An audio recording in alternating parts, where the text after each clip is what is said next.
ஆரம்ப புள்ளி என்னன்னா உணர்றதை கண்டுபிடிக்க முடியாது. நான் சொன்னேன்ல 15 நாள் நீங்கள் எந்திரிச்சு பழகணும். ஒரு நாள் மௌனமாக இதுதான் அப்படின்னு சொல்லி அப்படி ஒரு நாள் நிதானமாக அப்படி உட்கார்ந்தா அந்த உட்கார்றதுக்கு அந்த உணர்றதுக்கே பல நாள் ஆகும். ஒரு 15 நாள் 20 நாள் ஆகும். அப்போ ஒரு நாள் என்ன பண்ணுவான்னா, உண்மையான உங்கள் குரு என்ன பண்ணுவான்னா, அவனை அலக்களிக்கக்கூடாது, கொஞ்சம் உணர்றதுக்கான வாய்ப்பை உருவாக்கி கொடுப்போன்னா அந்த சூழலை உருவாக்கி கொடுப்போம். இப்போ புத்தர் ஞானம் அடைந்ததுக்கு வெறும் தியானத்தினால பயிற்சினால இல்லை. அந்த சூழல் அப்படிங்கிறது என்ன அப்படின்னு கேட்டிங்கன்னா, அவரை எதுவும் பாதிக்கக்கூடாது. அந்த பக்கமாக 4 பேர் காட்டில் 4 காட்டுவாசிங்க சங்க ஊதிட்டு போனான்னா தியானம் கெட்டு போயிடும். அப்போ எவனுமே அந்த பக்கம் வராமல் அந்த இயற்கை பாதுகாக்கும். ஒரு நாள் 2 நாள் கிடையாது. ஒரு தியானம் கண்ணை மூடிட்டு உட்காந்தா தன்னை மறந்துடுவான். அப்போ பல வருடங்களாக அந்த இயற்கை உங்களுக்கு பாதுகாப்பாக இருக்குது. அப்போ தான் அந்த ஞானம் கட்டுது. அப்போ உணர்ந்து உட்கார்ந்தவனுக்கு இறைவன் பணிவிடை செய்வார். இறைவனுக்கு எந்த மனிதனும் பணிவிடை செய்ய வேண்டாம், இறைவன் தான் மற்ற உயிர்களுக்கு பணிவிடை செய்வான். ஆனால் இங்கே ரிவல்ஸாக என்ன ஆகி போச்சுன்னா, மனிதன் இறைவனுக்கு பணிவிடை செஞ்சுக்கிட்டு இருக்கான். இதெல்லாம் தலைகளாக மாறி போச்சு. இறைவன் தாப்பா உங்களுக்கு பணிவிடை செய்வான், உங்களுக்கு வேலை செய்வான், உங்களுக்கு உதவுவான். நீங்கள் அவனுக்கு எதுவும் செய்ய முடியாதுங்கிறது யாருக்கும் தெரியலை. இறைவனுக்காக இவங்க போய் பணிவிடை செஞ்சுக்கிட்டு இருக்காங்க. அது ஒன்றும் நடக்காது. எத்தனை ஞானிகள் பின்னாடி எத்தனை மனிதர்கள் இருந்தாங்க, அவங்க பணிவிடை செஞ்சுட்டு அவங்க இறந்து தான் போனாங்க. எல்லாருக்கும் தெரியும். நீங்கள் எந்த ஹிஸ்ட்ரியை வேணாலும் எடுங்க, ரமணர் ஹிஸ்ட்ரி எடுங்க, யோகிராம் ஹிஸ்ட்ரி எடுங்க, யார் ஹிஸ்ட்ரியை எடுத்து படித்து பார்த்தாலும் அந்த துறவிகளுக்கு பக்கத்தில் வேலை செஞ்ச அத்தனை பேரும் இறந்து தான் போனார்கள். ஏன்னா அவர்கள் எதுவும் உணரலை. இதுதான் விஷயம். அவன் உணர மாட்டான். எத்தனையோ முறை ட்ரை பண்ணி பார்த்துருப்பாரு. சொல்லியிருக்க மாட்டாங்கன்னு நீங்கள் நினைக்கிறீங்களா? சொல்லியிருப்பாங்க. எனக்கு தெரியுங்க, சாமி கூட இருக்கேன், எனக்கு தெரியாதா அப்படின்ட்டுருவாங்க. புரியுதுங்களா? நீங்கள் பதட்டமாக இருந்தால் பிரச்சனை இல்லை. சில துறவிகளோட இருக்கிறவனே பதட்டமாக இருப்பான். ஏங்க இவ்வளோ பதட்டமாக இருக்கீங்க? அது உங்களுக்கு தெரியாதுங்க, நிறைய வேலைகள் இருக்குங்க அப்படின்ட்டுருவாங்க. இதுதான் பிரச்சனை. அதுதான் ரொம்ப பார்த்து அது பண்ணணும். அதனால தான் எப்பயுமே சில பேரை ரொம்ப விவேகானந்தரை நேரடி ஸ்ட்ராங்காக சொன்னார். ஆர்ப்பாட்டெல்லாம் பண்ணாத, ராமகிருஷ்ணர் ஸ்ட்ராங்காக சொன்னார். ஆர்ப்பாட்டெல்லாம் பண்ணாத, இதெல்லாம் ஞானம் கிடையாதுரா, ராமான்னு மரத்தை சுற்றுறது, அமைதியாக இரு, உனக்கு கரெக்டாக அது பாட்டில் நான் காட்டி கொடுக்குற பாதையில் போ, நீ சரியாயிருவ, நீ பாட்டில் அதாகணும் இதா. அவர் எதோ நினச்சாருங்க. பார்க்குற இடத்துல எல்லாம் இங்கே ஒரு ஆசிரமம் கட்டிடுவோமா, இங்கே ஒரு ஸ்கூல் வச்சுருவோமா, இங்கே ஒரு வகுப்பு எடுத்துருவோமா, இங்கேயே இந்த மலையில் உட்காந்துக்குவோமா, இப்படிலாம் நினச்சாரு. இல்லைன்னு சொல்ல முடியாதுங்க. அவரே சொல்லியிருக்கிறாரு. நிறைய இடங்களை ராமகிருஷ்ணர் தடுத்து நிறுத்தினார். அவர் எவ்வளோ ஃபீல் பண்ணியிருக்கிறார். அதெல்லாம் இல்லைடா ஞானத்துக்கு. உணர்ந்து பொறுமையாக நான் காட்டுற பாதையில் போய்கிட்டே இரு, ஒரு நாள் நான் உனக்கு கைட் பண்ணிக்கிட்டே வருவேன். அந்த காலம் வரும்போது சரியாக நீ அது உனக்குள்ளே அடாப்ட் ஆகும்போது என்ன ஆகுனா, நீயே தயாராகிடுவ. அதுக்கப்புறம் உனக்கு ராமகிருஷ்ணன் தேவையே பட மாட்டான். அப்போ நீ என்ன பண்ணுவன்னா, உனக்கு எல்லாம் தெரிஞ்சதுனால முழு ஹிஸ்ட்ரியை, ராமகிருஷ்ணனோட ஹிஸ்ட்ரியை அப்போ தான் உனக்கு தெரியும். இதுதான் விஷயம். இது ரொம்ப முக்கியம். அப்போ இதெல்லாம் ஒரு ஒரு மனிதன் பிடிச்சிட்டான்னா வேற, இதுதான் வேணும். ஒருத்தரை இப்போ இவ்வளோ பேர் பின்னால் எனக்கு பின்னால் வரக்கூடாது, இவ்வளோ பேர் உணரணும், அவ்வளோதான். அதுக்கு தான் இறைவன் இந்த ஏற்பாடை பண்ணுறான். பின்னால் போகிறதுக்கு பின்னால் போனால் ஒன்றும் நடக்காதுங்க. பார்க்குறவங்களுக்கு ஒரு சாமி போகிறாங்க, அவங்க பின்னாடி இவ்வளோ மக்கள் போகிறாங்க அப்படி தான் தோணுமே, அங்கே ஒன்றும் நடக்காது, வேலை நடக்காது. உங்கள் ஊரில் எந்த ஊரில் தேர் வரல, எல்லா ஊர்லேயும் தேர் வருது. எல்லா ஊர்லேயும் போய் தேங்காய் உடைக்கிறீங்க, தண்ணி எடுத்து ஊற்றுறீங்க. என்ன நடந்திருக்கு சொல்லுங்க? சாமி தேராக வருது, சாமி வந்துக்கிட்டு தான் இருக்கு. யார் சாமியா ஆனால் யார் உணர்ந்தா? ஒன்று இருக்குல்ல, நம்ம இருக்கிறோம், கும்பிட்டோம் கையெடுத்து, இப்போ ஒரு கையெடுத்து கும்புறதில்ல, உணர்ந்துட்டா அது தேவைப்படலை. இது கும்புறது, இது ஒரு முத்திரை. வணங்குதல் அப்படிங்கிறது கிடையாது, இது ஒரு முத்திரை.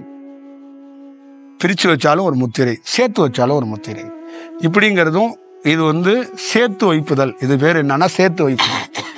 இப்படிலாம் சேர்க்கறதுனால உள்ள நரம்புகள் மாற்றம் அடையும். அப்போ ஒருத்தருக்கு மௌனம் கிட்டுவதற்கு வாய்ப்பு இருக்கும்.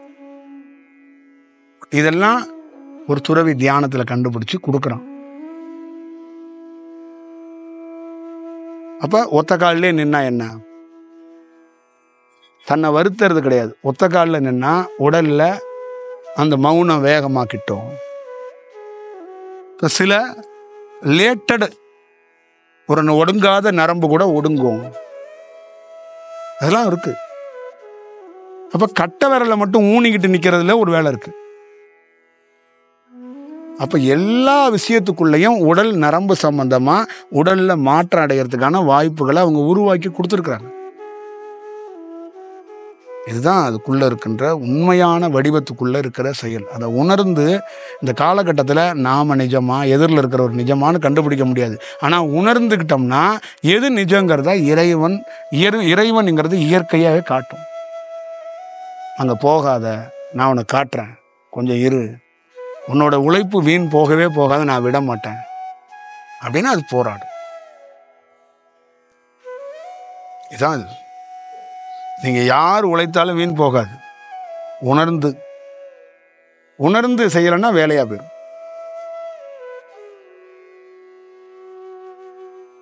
ஒரு விவசாயி நிம்மதியா சாப்பிட்டதே இல்லைங்கிறார். ஏன்னா உணர்ந்ததே இல்லை.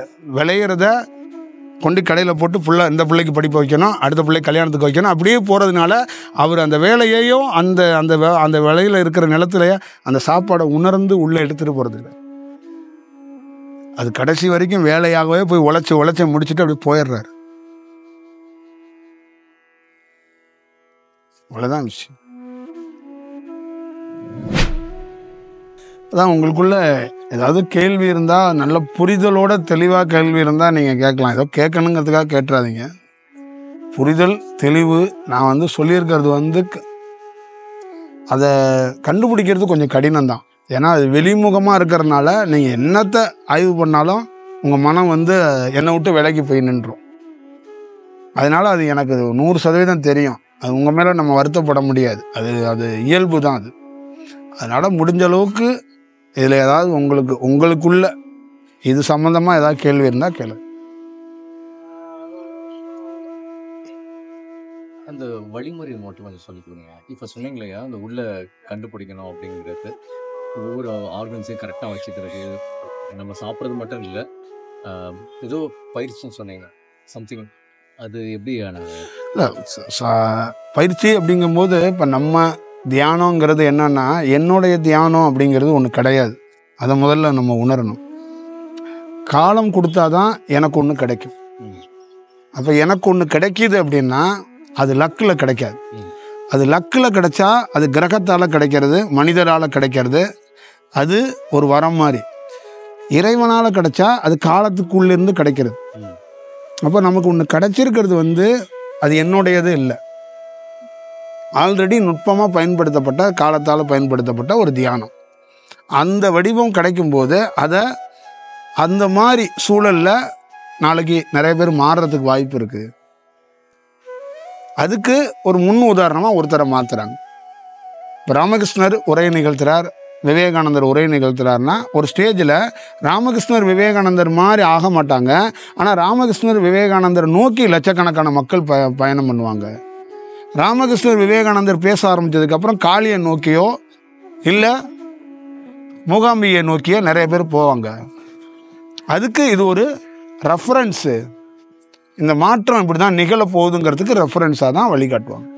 அப்படி தான் நம்ம வந்தபோது இந்த மாதிரி இந்த தியானம் பின் நாட்களில் நிறைய பேர் பண்ணுவாங்க அப்படிங்கிறது தான் இது. அப்போ நமக்குள்ள ஒரு தியானம் இங்கே முறையாக கொடுத்துருக்குறோம். அந்த தியானத்தை அவங்க சரியாக பயன்படுத்தினாங்கன்னா அவங்களுக்குள்ள ஒரு சேஞ்சை அவங்களால உணர முடியும்.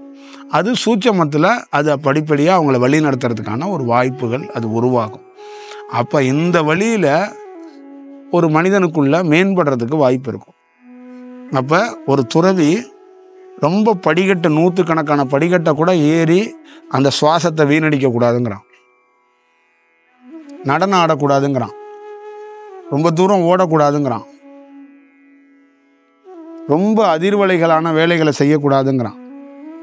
நீ ரிலாக்ஸாக உனக்கு ஏற்ற மாதிரி ஒரு சூழலை உருவாகாது. நல்ல இறைவனுடைய பாதையில் நல்ல தியானத்தை பிடிச்சோன்னா நீ எவ்வளோ பெரிய அதிர்வலைகளில் இருந்தாலும் ஒரு நாள் அந்த சூழலை மாற்றி உனக்கான சூழலை அமைச்சு கொடுத்து. புத்தர் வெளியில் வந்ததுக்கு காரணம் வீட்டில் இருந்தால் தியானம் பண்ண முடியாது. வரலாறுல எழுதப்பட்டிருக்கிறதுல புத்தர் மனைவி நீங்கள் வீட்டில் உட்காந்து ஞானம் அடைய மாட்டீங்களான்னு ஒரு கேள்வி கேட்டிருக்காங்க. வீட்டில் உட்காந்தா ஞானம் இல்லை, எதுவுமே அடைய முடியாது. ஏன்னா அங்கே யோகி யாரும் இல்லை, அங்கே இருக்கிறது எல்லாம் ஆசை கொண்ட மனிதன் வாழ்ந்துகிட்டு இருக்கான். அவன் முன்னால் உட்காந்து நம்ம என்னத்தை போய் நீங்கள் அடைவீங்க? அப்போ அதுக்கு என்னன்னா அந்த சூழலை உருவாக்கி கொடுக்கறதுங்கிறது இதுதான் பேர். ஒருத்தர் உருவாகணும்னா, ஒருத்தர் உருவாக போகிறாருன்னா, ஒருத்தருக்கு ஏதாவது ஒரு விஷயம் நடக்க போகுதுன்னா அந்த சூழலை இயற்கையாகவே உருவாக்கி கொடுக்கும். இயற்கை வழிவிடுதல் அப்படின்னு சொல்லுவாங்க, இயற்கை வழிகாட்டுதும்பாங்க. கெவிலி சத்தம் கேட்குறதோ இல்லை ஏதாவது ஒரு சின்ன சின்ன சிம்டம்ஸை பார்த்து நம்ம சந்தோஷப்பட்டுருக்கிறதுலாம் அந்த இயற்கையும் இறைவனும் ஏதோ ஒரு விதத்தில் எனக்கு வழிகாட்டுறாங்கிறது தான். இதெல்லாம் அந்த தீர்க்க தரிசிகள் இதெல்லாம் ஒரு தத்துவ அடிப்படையில் சொல்லியிருக்கிறாங்க. அப்போ நீங்கள் ஒரு தியானங்கிறத சரியாக ஃபஸ்ட்டு ஒன்று நல்லா புரிஞ்சுக்கணும். இந்த தியானங்கிறது ஒரு தனி மனிதனுடைய இந்த ட்ரஸ்ட்டு அமைப்பு மாதிரி இருக்கிறது பேர் தியானம் கிடையாது. இயற்கையாகவே ஒருத்தருக்கு கிடைச்சிருக்கணும். அதுதான் அந்த காலத்துக்கு உரிய தியானமாக அது செயல்படும். எல்லா தியானத்தையும் எடுத்துகிட்டு போய் நான் என் உடலை பாதுகாத்துருவேன், ஜெயிச்சிருவேன் அப்படின்னா ஜெயிக்க முடியாது. இங்கே மௌனத்துக்கான 1000 வகுப்பு இருக்குது, தியானத்துக்கான 1000 வகுப்புகள் இருக்குது. ஆனால் எல்லா பேராலையும் அந்த சாதிக்க முடியலை. 1000 கணக்கான லட்சக்கணக்கான பேரை, ஆயிரக்கணக்கான பேரை விவேகானந்தர் பார்த்துட்டார். ஆனால் ராமகிருஷ்ணர் ஒருத்தர் தான் குருவாக இருந்தார். அப்போ ஆயிரக்கணக்கான பேர் துறவிகளை பார்த்துருக்கிறாரு, ஆயிரக்கணக்கான காவி உடை அணிந்தவங்களை பார்த்துருக்கிறாரு, ஆயிரக்கணக்கான பஜன் பாடல்களை கேட்டிருக்கிறாரு. அவங்க குடும்பமே பெரிய ஆன்மீக குடும்பம், விவேகானந்தரோட ஃபேமிலியே. அவங்கெல்லாம் கிருஷ்ணருடைய பயங்கர பக்தர்கள் அவங்கெல்லாம். அப்போ அவங்களுக்கு எவ்வளோ வாய்ப்புகள் இருந்திருக்கும், எத்தனை பேரை பார்த்துருப்பாங்க. அப்போ உண்மையான விஷயம் என்னன்னா எல்லாமே இங்கே கொட்டி கிடக்கிறது. ஆனால் எல்லாத்தையும் பொறுக்கக்கூடாது. 1000 மாங்காய் கிடக்குது, எல்லாம் மாங்காய் தான். அதில் உனக்கான மாங்காவை கண்டுபிடிக்கணும்னா நீ உண்மையாக இருந்தால் தான் உனக்கான மாங்காவை காட்டி கொடுக்கும். ஒரு மாமரத்தில் காய்க்கிற மாங்காய் தான், ஆனால் அதில் வேறுபாடுகள் இருக்கு. அது ரொம்ப முக்கியம். ஒரு மாமரத்தில் காய்க்கிற மாங்கான்னு ஒன்றா பார்த்துடக்கூடாது. புரியுதுங்களா? அதுதான் ரொம்ப முக்கியம். இப்போ ஒரு மாமரத்தில் 1000 மாங்காய்கள் இருக்கும். திடீர்னு 1-2 மாங்காவை பார்த்து ஒரு துறவி 5 நிமிஷம் போய் பார்த்துக்கிட்டே நிற்கிறான்னு வச்சுக்க, அந்த மாங்காவுக்கே அது ஞானம் வந்துடும். அதை பறித்து சாப்பிட்றவங்களுக்கோ அதை பறித்து குழம்புல வைக்கிறவங்களுக்கோ எதுக்கோ ஒருத்தவங்களுக்கு அவங்களுக்கு ஒரு வேறு விஷயம் நடந்துடும். இதுதான் மாங்காவை வச்சு பழனியிலையும் கதை சொன்னாங்க. அங்கே அந்த பக்கம் இருக்கிற நம்ம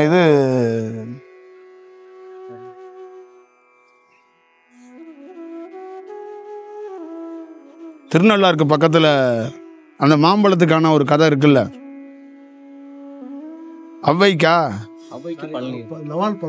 நவால் பழம். அந்த இவங்களுக்கு ஒரு கதை சொல்லுவாங்க, காரைக்கால் அம்மையாருக்கு. காரைக்கால் அம்மையாருக்கும் மாம்பழம், பழனி முருகனுக்கும் மாம்பழம். இதெல்லாம் என்னன்னா மாம்பழங்கள் கூடையாக இருக்குது. எந்த மாம்பழம் ஞானத்துக்குரிய மாம்பழம்னு பார்க்கணும். இங்கே என்ன ஆயிடுச்சுன்னா, புத்தகம் பொதுவாக தியானம்னா யார் தியானம் கற்றுக் கொடுத்தாலும் நம்ம இறைவன் ஆயிரலாம் நிறையா பேர் நினச்சிட்டாங்க. அப்படியெல்லாம் ஆக முடியாது, அப்படியெல்லாம் இல்லை. அதுக்குள்ளேயும் இறைவன் அவ்வளோ சூட்சமத்தையும் அவ்வளோ ரகசியத்தையும் வைத்திருக்கிறான். கண்டறிந்து தான் அதை செய்யணும். அதை கண்டுபிடிச்சி அப்போ அதுக்குள்ளே இருந்து அதை பார்த்து அதை பண்ணணும். ஒரு குருநாதரே வந்து நான் தான் இந்த பிறப்பில் ரொம்ப உண்மையானவன்னு அடிக்கடியாக சொல்லிக்கிட்டு இருக்க முடியும்? புரியுதுங்களா? அப்போ நிறைய இந்தியாவில் இருக்கிற நீங்கள் உங்கள் இதயத்தில் கையை வச்சு பாருங்களேன், நிறைய துறவிகள் பேசப்பட்ட அத்தனை விஷயங்களும் பிரமாதமான விஷயம். அவங்க உயிரோடு இருக்கும்போது 5% மக்கள் மட்டும்தான் நம்பினாங்க. 5%, 7% மட்டும்தான் அவங்க பின்னாடி வந்தாங்க. பாக்கி யாருமே அவங்கள கவனிக்கலை. ஆனால் இறந்ததுக்கப்புறம் அவங்கள அதிக பேர் நம்பினாங்க. 70% பேர் நம்பினாங்க. ஏன்னா அது அவங்க வாழ்க்கைக்கு ஹெல்ப்பாக இருக்குங்கிறத அப்புறமா உணர்றாங்க. படிக்கும்போதோ அது கேட்கும்போதோ. இன்னைக்கு இந்தியாவில் தமிழ்நாட்டில் நிறைய பேர் அந்த திருவாசகத்தினால உயிரே வாழ்ந்துக்கிட்டு இருக்காங்க. அந்த திருவாசகம் அந்த அந்த அந்த உருவாக்குன அந்த காலத்தில் இருக்குல்ல, அப்போ யாராவது உணர்ந்துருப்பாங்கன்னு நினைக்கிறீங்களா? அது இவ்வளோ பெரிய ஒர்க் ஆகும்னு அவங்களுக்கு நினச்சிருப்பாங்கன்னு நினைக்கிறீங்களா? அப்படிலாம் நினச்சிருக்க மாட்டாங்க. அப்போ இப்போ அவங்க மாற்றம் அடைகிறாங்களோ இல்லையோ, அந்த விஷயத்தினால அவங்க வாழ்க்கையை தினந்தோறும் கடந்து போயிட்டே இருக்காங்க. அப்போ பாதி பேருக்கு என்னன்னா, அவங்க உண்மை கருத்துக்களை சொல்கிறாங்க, ரொம்ப ஸ்ட்ராங்காக எடுத்து சொல்கிறாங்க. நீங்கள் விட்டுறாதீங்க, பார்த்துக்கங்க அப்படின்னு வந்து எல்லா கருத்துக்களையும் சொல்லும்போது நீங்கள் நல்லா பார்த்துக்கங்க, குரானையும் பார்த்துக்கங்க. உருவ வழிபாட்டுக்குள்ளே போய் சிக்கிறாதீங்க, குரானுக்குள்ளே சொல்லப்பட்டதில்லை. அப்போ மௌனமாக ஒரு இடத்துக்குள்ளே இறைவனுக்கு என்பது உருவம் இல்லை. நீங்கள் உருவமாக வந்து கூட ஒரு இடத்துல அருவமாக நீங்கள் பார்க்க வேண்டிய ஒரு சூழல் உருவாகும் அப்படிங்கிற ஒரு சூழலை வந்து உணர்த்திக்கிட்டே வர்றாங்க. அப்போ மக்கள் கேட்கவே இல்லை. அப்போ எவ்வளோ உதாசனங்கள் நடக்கப்படுகிறதுங்கிறது கதையாக இருக்குது. அப்போ நேரடியாகவே கர்த்தரே களத்தில் இறங்கி, இது நீங்கள் போகிற பாதை சரியில்லை, இந்த ரூட்டு சரியாக இல்லை, நீங்கள் சென்றடைய முடியாது, இந்த லைஃப்பில் நீங்கள் ரொம்ப ஏற்கனவே சவாலாக பிறந்திருக்கீங்க, இன்னும் சவாலை அனுபவிக்கிற மாதிரி இருக்கும், இது வேண்டாம் அப்படின்னு காசுக்கு அங்கங்கே பொருளை விற்றுக்கிட்டு இருக்க பொருளெல்லாம் தள்ளி விட்டு கூட, அவர் எல்லாத்தையும் உடைச்சி கூட, இந்த மாதிரி பகல் வேஷெல்லாம் போடாதீங்க, இது இல்லை, நான் இறை தூதரா, இந்த மாதிரியெல்லாம் மாறும், என் பின்னாடி வா, நான் வேற ஒரு மாற்றத்தை உருவாக்க போகிறேன் அப்படின்னு சொன்னால், அங்கே மக்களுக்குள்ள சில பேருக்கு நம்பிக்கை இருக்குது, சில பேருக்கு இது என்ன அது அப்படின்னு இருக்குது. அதை ஒரு சிலர் எதுக்குறாங்க. இப்போ அந்த கதையும் அதுதான் சொல்லுது. இப்போ நம்ம பாரம்பரியத்துக்குள்ள இந்தியாவுக்குள்ள எத்தனையோ இந்து மதத்தை சார்ந்த துறவிகள் எவ்வளோ நல்ல நல்ல அற்புதங்களை, சில கிராமங்கள் வீதிகளுக்குள்ளெல்லாம் பெரிய பெரிய மகான்கள் வந்திருக்கிறாங்க. காவேரி ஆறுகளில் எத்தனையோ புனிதமான மகான்கள் நடந்து போயிருக்காங்க. ஆனால் அப்போ துணி துவைச்சவங்க, அப்போ அந்த ஆற்றுல இருந்தவங்கலாம் யாருமே கெட்ட சட்டை பண்ணியிருக்க மாட்டாங்க. ஏதோ வெகு சிலர் நான் நல்லா இருக்கணும், என் வியாபாரம் நல்லா இருக்கணும், ஆசீர்வாதம் பண்ணுங்கன்னு வேணால் போயிருப்பாங்களே வஞ்சிய, நல்வழிக்காக யாரும் வணங்கியிருக்க மாட்டாங்க. இப்போ ஒருத்தர் எப்படி வணங்குறாங்க அப்படின்னு கேட்டிங்கன்னா, இப்போ இங்கே நிறைய பேர் எப்படின்னா, இந்த இடத்துல நம்ம வந்திருக்கோம்னா யாரோ ஒருத்தர் சொல்கிறாங்கன்னா சும்மா நம்ம போயிட்டு வருவோம், நம்ம குடும்பமே ரொம்ப கஷ்டத்தில் இருக்குது, இவரை பார்த்தா ஏதாவது மாற்றம் கிடைக்குமா? இது சேஞ்ச் இல்லை, அது பேர் சேஞ்சு கிடையாது. அதே மாதிரி ஒரு துணிதை வச்சுக்கிட்டு இருப்பார், டக்குன்னு ஒரு அம்மா வந்து சாமி மாதிரி ஒருத்தர் போகிறாரு, நம்ம கும்பிடுவோம்னா சரி அவங்க கும்பிட்றாங்க நம்மளும் போய் கும்பிடுவோம். அதுதான் சேஞ்ச், அவங்க மாற்றம். அப்போ இங்கே என்ன ஆகுதுன்னா, சரி தியானம் தானே, ஏதோ ஒரு தியானம் பண்ணான்னா இறைவனை அடையிறதுக்கானே அப்படிங்கிறதுனால தான் எல்லாரும் எல்லா விதமான தியானமும் பண்ணிக்கிட்டே கிடக்குறாங்க.